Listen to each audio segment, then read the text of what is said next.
Hello world, this is Random Fix, and I worked in the car business for over 16 years, and I did a lot of drive cycles. So drive cycles are basically a cycle that your vehicle has to perform to make sure that everything is operating correctly. So in this video today, I'm going to show you guys how to do this quickly in 6 steps, so definitely stay tuned. I've put chapters in this video so you can get right to the area of the video you need help with. Hey everybody, welcome back to the channel. So we're going to do a quick 6-step drive cycle procedure that I normally recommend for most vehicles. And if this does not work for your vehicle, I'll have a link in the video description box down below that will apply to your vehicle. So I've done a lot of drive cycles over the years, and this is what I've learned. So I'm going to go ahead and break this down into 6 steps. So step number 1 is going to be let the vehicle idle. You just want to start the vehicle. Once the vehicle starts, you want to go ahead and just let it idle. And you want to let it idle for about 20 minutes. And it's really important before you actually start the drive cycle that you have fixed the issue. So if you look at right here, it'll show a pending code, or it'll show a permanent code or a stored code. You cannot have a pending code and then try to go do a drive cycle, as it may take a really long time and it may never get complete. And if you have a permanent code, the vehicle basically needs to check and verify that that issue has been solved. So I'll have a link down below for permanent codes. Presuming that we got everything fixed on this vehicle, what you want to do is go into your OBD2 reader or scan tool, and I like this one right here because it has this inspection monitor button, so you can push the button and just verify everything. It'll just be a green check mark, and you want to check the engine side, and we're going to go to where it says erase codes. So we can come in here and erase the codes. As soon as we erase the codes, you want to go and start the vehicle.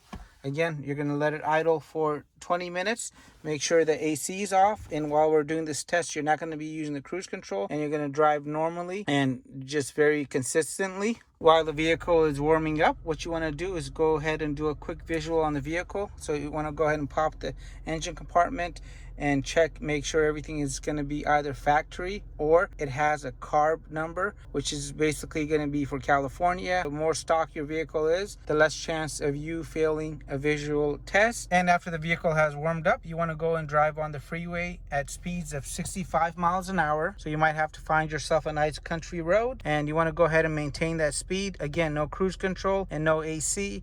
It can be really annoying to constantly be looking down and checking the status of your monitors. And I don't recommend a lot of OBD2 readers, but this particular AL329 is amazing because it has this function where it constantly updates itself. So you don't need to go ahead and rescan every couple of minutes. It'll do it automatically, and you can set it to beep if the monitors are incomplete. This will save you a lot of time, and I highly recommend it. And this is the only OBD2 reader that I recommend buying. If you haven't checked out my video yet on why you should never buy an OBD2 reader, please do so, because if you own a car, you owe it to yourself to find out what's really happening in the automotive space and how they're really taking advantage of consumers that are not in the know. So be in the know. And if you have a vehicle that has a parking brake like this, when you do come down to an area where you can go and coast from 65 miles an hour down to under 20, and if possible under 1 or 2 miles an hour, go ahead and use a parking brake, but do not touch the brake pedal once you have done the 65 miles an hour and you're coming to a complete stop. Step 4, you want to go ahead and drive around town anywhere from 35 miles an hour to 55 miles an hour under normal circumstances, and you want to be very, very sure that you're not gunning the car. And one of the other things that's really nice is if you're looking at your fuel gauge, keep it within that range right there, between 1/4 to 3/4 of a tank, and you're good. And once you have done the around city driving for 30 minutes, you want to go ahead and park the vehicle and let it idle in gear for about 5 minutes. And then you want to go ahead and put it in park and let it idle for another 5 minutes, and this really helps. And once you have done this, and you may need to repeat some of the steps a few times, you want to get your OBD2 reader like this, check the monitors, and everything should be green. Hey everybody, really quick, if you're enjoying the video, make sure you give it a thumbs up. It lets YouTube know that I'm actually bringing you valuable content. If you're new to the channel, hit the subscribe button, as it really helps the channel out, and I really do appreciate it. I put a lot of time and effort into these videos, and these videos take me a long time in the background. I actually shot the video a long time ago, and I'm just putting it together for you guys because the rules are constantly changing. And I'm going to have a link to a video down below on how you can go ahead and verify your own state's requirements anytime you like, at any time in the future. Don't forget about that thumbs up. It makes me happy, guys. Make me happy. Thank you. The only one that could be not ready is going to be the EVAP, which is going to be right here. So if you guys have any questions, please leave them down below. At the end of the video, I'll have a link to a complete drive cycle so you guys can see this in action. And also, I'll have links to every particular make in the video description box down below. So if you have a Mercedes or a Volvo, it's going to be a little bit different from this drive cycle, but you'll find those links. So I appreciate you guys watching, but before I let you guys go, I did want to give you guys a pro tip here. And this is all the things that I kind of know about Smog in a nutshell. However, this is such a complicated process. I have actual playlist for some of the issues, so when we do come across that, I will let you know which playlist I have for that. So remember, you cannot delete or reset permanent diagnostic codes. These codes actually have to be unlearned. I have a video about that. So to get this done, you need to fix your issue before you start your drive cycle. If your check engine light is not on or the issue is not detected by the vehicle right away, you might get lucky if you reset the codes. Then set all the required monitors before the vehicle detects the issue or fault. Take the vehicle to an emission testing center right away if this is the case before the vehicle throws a check engine light again. So let's talk a little bit about these inspection monitors. You'll notice them on the scan tools as IM. And really, you guys should check out the AL329. You guys will love it, as it basically saves your neck and you having to go and rescan constantly.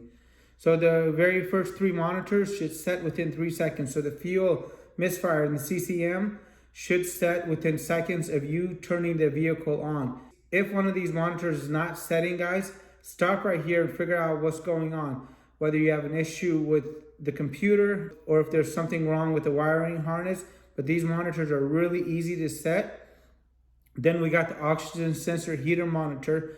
This is normally one of the very first monitors to set once you start the vehicle. Basically, what happens is the oxygen sensor has an element, and that element will go and get heated up, and that's what it's testing for, to make sure that's actually making a difference in helping the oxygen sensor get up to operating temperature fast enough to go ahead and do a proper job. Then we got the secondary air monitors. These will run automatically when the vehicle starts. It normally stops testing after a few minutes. If this doesn't set, you need to inspect for leaks. You may have connection issues or a seized pump, and these can be mechanical in nature, so they can be belt driven or they can be electronic. So it just really depends on the vehicle. We got the oxygen sensor monitor, and this runs at warm up and also around town driving. Always replace the oxygen sensor with OEM parts, so don't get that cheap oxygen sensor. If you're not setting this, if this is not setting, check the connectors, the battery voltage, and you may need a replacement. If your vehicle has 180,000 miles, you may just need a replacement, but get the OEM one. We got the EGR monitor. This monitor for me is pretty easy to set, and the way I like to think about it is this is all about coasting. So you want to go to 65 miles an hour and coast down to 20. If you could stop all the way down to 0, that works out much better. And as I showed you guys in the video, if you have a parking brake you can actually pull up on, be very careful, but use that. That will not stop the test from running, unlike the brake pedal. And after 3 days of trying this and the EGR does not set, you may need to inspect the EGR system. You may need to clean it or replace it. It just really depends on the use and how well the car has been taken care of. We got the catalyst monitor. So this is actually one of the harder monitors to set as the vehicle ages and the catalytic converter ages. So to set this monitor, it helps to drive at high speeds. Get it hot for best odds by a long warm-up cycle. So let it warm up for 20 minutes. But eventually you will need to replace the catalyst. I have videos on how to get direct fit catalyst for very cheap. So if you guys want to check that out, you guys will find that in the playlist down below. And if the weather's colder, you may need to let the vehicle warm up longer.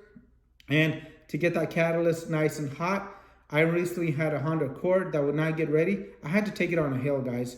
So hills, mountains, any sort of resistance will go and help this monitor get ready. There's a couple of tricks I have, and also there's some treatments out on the market, and I have reviews about that in the catalytic converter playlist. We got the EVAP monitor. This is normally the last to set. So to help this monitor get ready, you want to park on a level surface. You want to have the fuel level between 1/4 to 3/4 of a tank, and avoid sudden braking and turning, and avoid those $5 in-store fuel caps, because honestly the seals are not good. There's 3 parts that you should always get OEM. That's going to be the radiator cap, that's going to be the PCV valves, and also the fuel filler cap. And if you have a vehicle that has a variable valve timing system or a VTECH system like for the Hondas, you're going to need to get the system to activate. So the only way you can get the system to activate is to go and drive this engine hard. So you want to go and get on the gas for about 2 to 10 seconds, really depending on the kind of vehicle and how long it's going to take to get ready. But you may need to do this on certain vehicles. BMWs and Minis, keep the RPM under 3K. If you get the RPM much higher than that, sometimes it'll go ahead and abort the test. And if all else fails, go ahead and load test the battery. If you guys want to check out my video on how to do a load test, there's these devices. They have big heater elements in there, and these are about 20 bucks and they work, guys. You want to go and test that battery. So after that, you want to go ahead and disconnect the battery for a couple hours, and then this will reset everything. And just watch out for cars that have stereo codes like Hondas. I don't want to be blamed for that. So you have been cautioned about the stereo codes. Hey everybody, I'm really trying to give you guys a complete video. So I forgot one thing. If you have a General Motors vehicle, so this is Chevy, the GMCs, Cadillac, these vehicles, or a Honda, when you're first starting the vehicle, if you're not having success with this, turn on the AC and the rear defroster and the headlights and give it a complete electrical load so that the engine really has to warm up under a load, and this helps with setting these monitors. So for GM and Honda vehicles, do not forget about this. Make sure you guys give this video a thumbs up, guys. I'm really trying here because I know how big of a pain in the neck it is to go and set these drive monitors, and I appreciate you guys. Don't forget about all those support links in the video description box down below, as it helps me bring you guys more valuable content like this. So you're not burning that $6 gas, guys. You guys know it hurts. I'm there with you guys, trust me. And since I said this is a very complicated subject, I have links down below for Hondas, Ford, Dodge, Toyotas, every sort of vehicle that's on the road. I have a drive cycle for it. And if I don't, please comment down below and I'll try to help you out as much as I can. And I have an actual emissions test from California, so you guys can see me go through the whole process. And I give you guys some tips along the way. I have road tests, and make sure you guys check out that video on how you can look up your state's requirements, because these rules are constantly changing. So today one law applies and the next day it's a different law, and there's no way I can keep you guys up to date on 50 different states. So you got to do yourself a favor and learn how to do this, and I'm here to help you guys out. If you guys enjoyed the video, give it a thumbs up, and if it was truly helpful, I have a super thanks button down there. I also have buy me a coffee, Venmo. All of those methods really support the channel, and I appreciate you guys. Hopefully I saved you guys a little bit of gas money, a little bit of time, and a big headache. Make it a great day. Thanks.